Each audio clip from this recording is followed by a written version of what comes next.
આગળ સમાચારમાં વાત કરીએ તો વડોદરાથી સમાચાર સામે આવી રહ્યા છે તો કહી શકાય કે વડોદરાના ડભોઈમાં પાકને મોટા પાયે નુકસાન થવા પામ્યું છે। તો ડભોઈના વસઈ ગામે પાકને મોટું નુકસાન થયું છે। ડાંગર અને જુવારનો પાક પલળી ગયો હતો।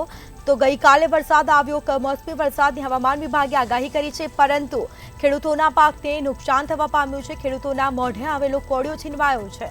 1500 વીઘામાં જુવારના પાકને નુકસાન થયું। બીજી તરફ 200 થી 500 વીઘામાં ડાંગરને પણ નુકસાન થવા પામ્યું છે। તો ખેડૂતોના પાકને નુકસાન થઈ રહ્યું છે। હવામાન વિભાગે આગાહી કરી છે કમોસમી વરસાદની, પરંતુ ખેડૂતોના પાકને નુકસાન થવા પામ્યું છે।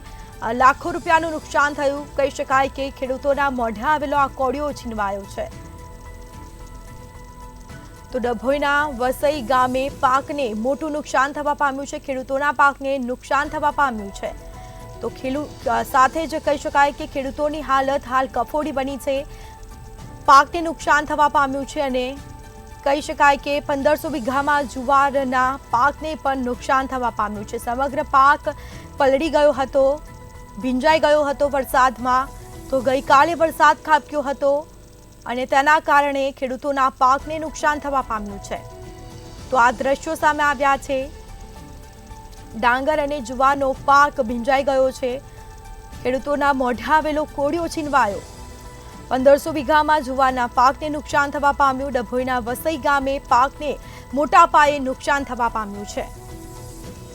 તો સમાચાર સામે આવી રહ્યા છે। ડાંગર અને જુવારનો પાક પલળી ગયો છે અને નુકસાન થવા પામ્યું છે।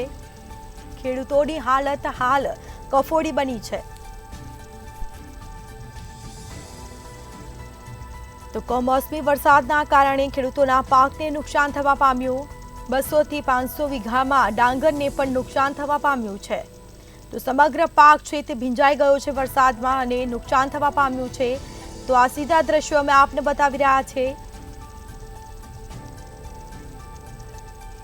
તો ડાંગર અને જુવારનો પાક ભીંજાયો। કમોસમી વરસાદથી ખેડૂતો ચિંતામાં ગરકાવ થયા છે, કારણ કે વરસાદ પડી રહ્યો છે અને ખેડૂતોના પાકને પણ નુકસાન થવા પામ્યું છે। 1500 વીઘામાં જુવારના પાકને પણ નુકસાન થયું છે। તો હાલ ખેડૂતોની હાલત કફોડી બની છે। ડભોઈમાં મોટા પાયે પાકને નુકસાન થયું।